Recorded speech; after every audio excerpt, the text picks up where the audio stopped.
Alright guys, how you guys doing today? I hope you guys can hear me well. This last video turned out pretty decently with me doing it this way. I'm hoping that this continues to stay good video and audio quality. It is being shot on a Galaxy S7 Active with the camera that faces me. So like, use Snapchat, take a picture of yourself. You know, the me facing camera, not the good camera. So the other camera actually is decently better. However, I kind of like to be able to preview what I'm recording a little bit. So we're going to stick with this. I may look into getting a GoPro. So that's a possibility too. I may look at like a GoPro 4 or Hero 4 or Hero 5. Because I've heard a lot of great things, and I know a couple of YouTubers who actually use those, and their videos seem to turn out great. But anyways, last video got a decent amount of views. I didn't get any real feedback, but that's alright. I don't expect to get that much feedback from, last time I looked, the video had 11 views. Out of 11 people, I don't expect to get that much comments or anything like that. Most of y'all are US based who watch my videos, which is cool. Today's topic though is going to be a little different. I hit on Police 1013 last video, even though I called it Police 13. My apologies, it's Police 1013 by Wingman Games. And yeah, that's going to be the topic for today. Basically, if you don't know about this game, what Police 1013 is, it is a police simulator, but don't take it as what most people know a simulator as. If you've ever played Arma 3, Armed Assault 3, made by Bohemia Interactive, it is going to be a police simulator to that quality, with a open worldness of like a Grand Theft Auto game, like a GTA 5 game. It's going to be a very large sandbox map with single player and multiplayer capabilities. The amount of detail is ridiculous. I would almost go to say that from the screenshots and pictures and renderings that I've seen, and I'll leave a link to some of them. I may throw some up in the video, just kind of randomly, but there's one I specifically want to talk about. One specific picture, which will be right here. It's a picture of a police laptop that is going to be mounted inside a car. If you're not aware of how that works, basically it's a laptop that's mounted on a swivel with a flat pad, and it sits in the car so that it can be moved and angled so that the officer can use one hand and kind of glance back and forth. Kind of glance like I'm glancing at my phone right now, since my phone sits pretty much in the middle of the dash.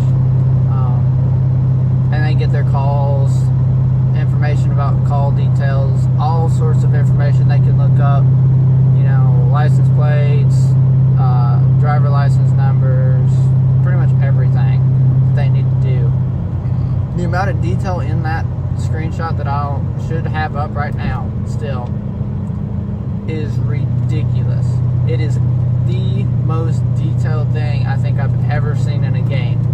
This is topping Skyrim, topping GTA 5, topping Arma.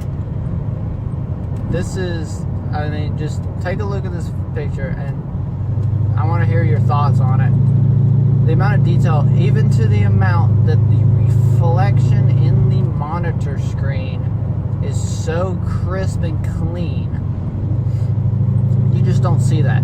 And this isn't a big company. This is like 10 indie guys. Well, it's an indie company. If you don't know what an indie company means, it's a small company. They're not big. They're not like Turn 10, Bohemia Interactive, DICE. It's nothing like that. It's a small group of guys really dedicated to the graphics and game and the gameplay of this Police 1013 Police Simulator. Matt Norman, I believe, is his last name. If not, Matt, if you're watching this video, I apologize. I don't have my notepad, so I don't have all my notes. So I'm kind of just going off the top of my head with this stuff. Yeah, and I doubt that I'm going to say Norman. I think that's his last name. To me, he sounds Australian. I think he is Australian, just the way that he talks. But I've not done too much digging into him personally.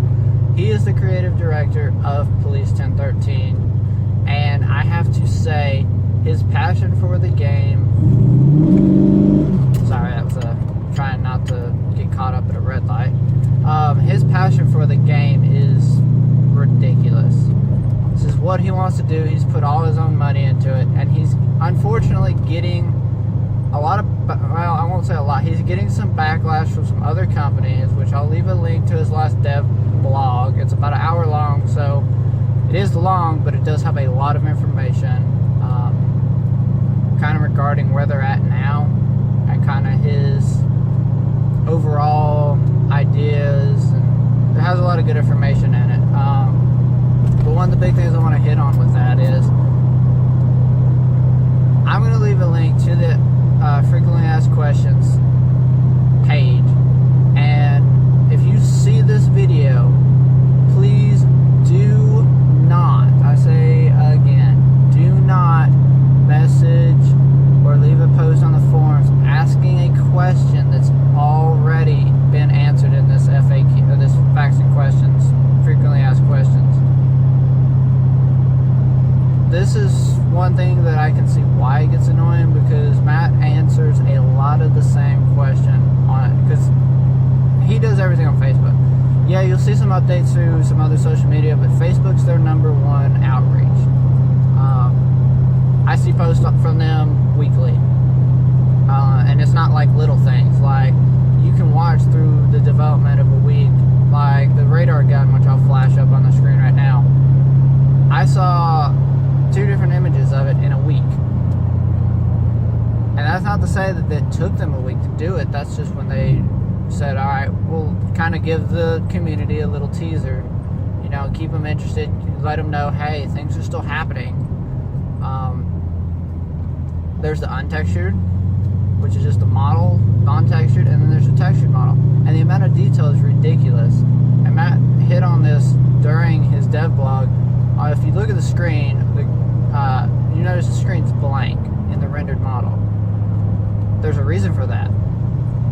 He wants to leave this blank so that the screen can become dynamic later on in the game. Meaning, you know, you're using a laser, a LiDAR, trying to catch someone speeding. Pretty normal occurrence for a cop, to be honest, if you have the traffic class and course done and have that certification to use those pieces of equipment. He wants those screens to actually work. So when you click it on and that signal hits that car and comes back on the screen of the rendered model, it's going to give you the information back. So they're trying to be as close as possible. They're even pulling what I would call a GTA and reversing names. So I think the actual copyrighted name would be a Motorola, like Motorola radios. And Motorola makes a lot of police stuff as well. They're calling it a Balleroto. They basically reversed the name. And it's like a Baller Moto, I think is what it is. I mean, they're sticking as close as they can. Of course, there's copyright stuff, which if you don't live or use or do anything within the world of copyright it's a dance around some rules sometimes, and that's why certain things can't be in certain videos, and why some videos have it and some don't. A lot of it is just unnecessary to an extent, but there's also good things that come of copyright, so don't get me wrong on that. But I gotta give Matt a lot of credit. Him and his team do an outstanding job. And I'll show some other screenshots of some of the interior, some of the office space that I think he said it was Connor. Not really sure on all his dev team what their names are, but it's an outstanding job. Every detail is amazing. But, you know, I can hit on graphics all day because this game's going to be graphically pleasing. I will say that. It's going to possibly make a big change. We're talking like Battlefield 1 level graphics, kind of. I mean, it's built on the Unity engine, so you already know it's going to be good. But the gameplay, he's got law enforcement on Discord, active law enforcement. I'm sure there's retired law enforcement. All Discord, this is honestly a game being made by cops. It is direct active law enforcement input going into a developer's hands and going straight into a game. This game is going to give you a better understanding, I should say, of what it really is like to be a cop. Me, I'm going to MP school here soon. I'm not going to give the dates out on that. However, you know, military police is one thing. Civilian law enforcement is different. They have to play by a different set of rules. Military has a little bit more leeway on what they can and cannot do. Civilian law enforcement has very tight restrictions on what they can and cannot do. If you've never done a ride-along, you'll never notice how hard it is to be a cop. If you have the ability to do a ride-along, even if you're not interested in law enforcement, go do it. It's not hard. Out here where I'm at, I live on the outskirts, about 30 minutes from Huntsville. Huntsville Police Department does them. And they seem to be all for it. Whether you want to be law enforcement or not, it's easy. All I had to do was fill out, I think, one piece of paper just to give them enough information to do a background check, and one piece of paper basically that's signed by a notary that basically says that, you know, hey, the cop's going to do his job regardless. I understand that, you know, making sure that you're safe is not going to be their number one priority when someone's shooting at other people or in a fight with someone else. So you have to understand that too. Just because you ride along with them, they're not going to necessarily, they are going to protect you. However, they still have a job to do. But it is fairly safe. I ride at the most dangerous time. I'm also military. I'm also looking into law enforcement, and I'm riding on these shifts that I would like to work. Third shift is where I would like to be, and I know that sounds weird. Third shift, that's 10 p.m. to 6 a.m. Why would you want to work that? It's because that's what I want to do. And that's the most dangerous shift, to be honest, because that's where all your heinous crimes, all your big, more dangerous crimes of opportunity happen. But I do urge you, go do a ride-along. It will open your eyes dramatically. But also, hitting back on Police 1013, I have done a Project Blue Line backing donation. The donation I gave basically will give me the ability, as soon as pre-alpha hits, I'll have access. As soon as the beta hits, I'll have access.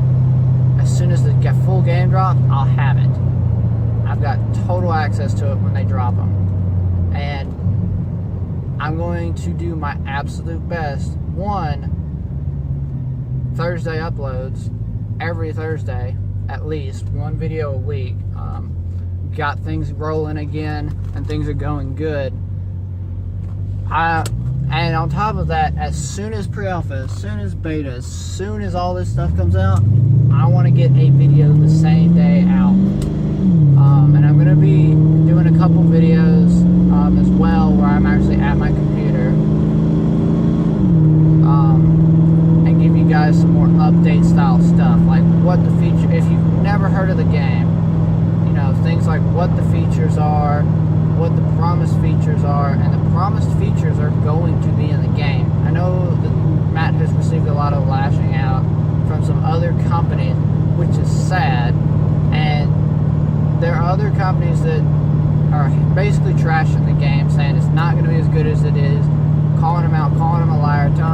promises he made are not going to happen. I want to make this note. NYPD, or it's NY Fire. I'm trying to think of the name. The New York Fire Sim that's coming out. Emerge NYC, I think is what it's called. They are in no way, shape, or form competition for Police 1013. Not because they have maybe the same general principles, but Emerge NYC is built upon their fire trucks and built upon the fire side. Yes, it will have other things, but it's primarily the fire aspect. At the same time, Police 1013 is the opposite. It will have everything at some point. However, it's built upon the police side of things. Now, with that being said, you need to keep in mind that they're working, they are collaborating. So they are in no way, shape, competition for each other, but they are helping each other, actually. So you may see features that are in Police 1013 transfer over to Emerge NYC and vice versa.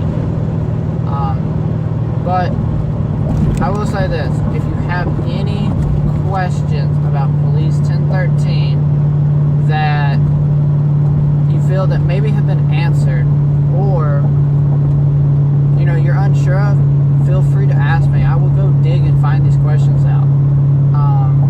And personally, and I don't know how Matt would feel about this, but I would much rather go and make sure that the questions you ask me have not been answered and that I can't find any information for you. And yes, I'm going to give you links and everything if I answer questions for you. I'm going to say, hey, here's where you can find it. See it for yourself. Because I feel like Matt is spending, and he even says this in his devlog, that he's spending too much time dug into the whole dealing with Facebook questions and stuff like that instead of developing the game.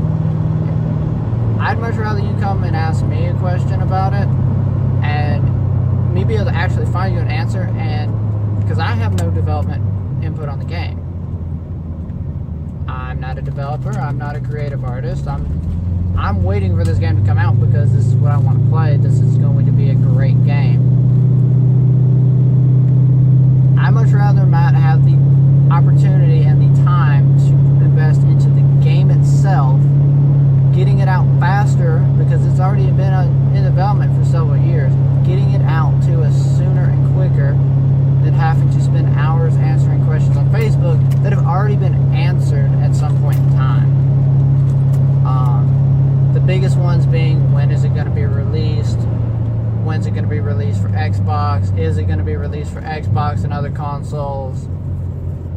So, with that being said, I do not care. I have plenty of time to answer questions. Because keep in mind, Matt is putting anywhere from 16 to 20 hours in this game every day developing it. So, you need to keep that in mind. And that is important. I know this video has been kind of long. I have no idea how long it's actually been and whether it'll be chopped up or not. It may be 2 episodes. We'll say this: comment, like, and subscribe. I'm not telling you, like I always say, I'm not telling you got to subscribe, you got to like. If you like crap, like it. And we're going down a road where I can see where I've left burnout marks. So, yeah, I mean, if you like stuff, like it, share it, hit it up. The only thing that liking, subscribing, sharing the video getting more views, all that does is go straight back to you guys. The more you guys put into it, the more I get, and in return, the more I can give, if that makes sense. So, YouTube is a business.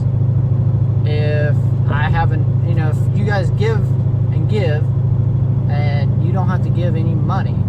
Yes, you can donate if you want to. However, it's there if you want to do it. The biggest thing with it is there. I just lost my train of thought.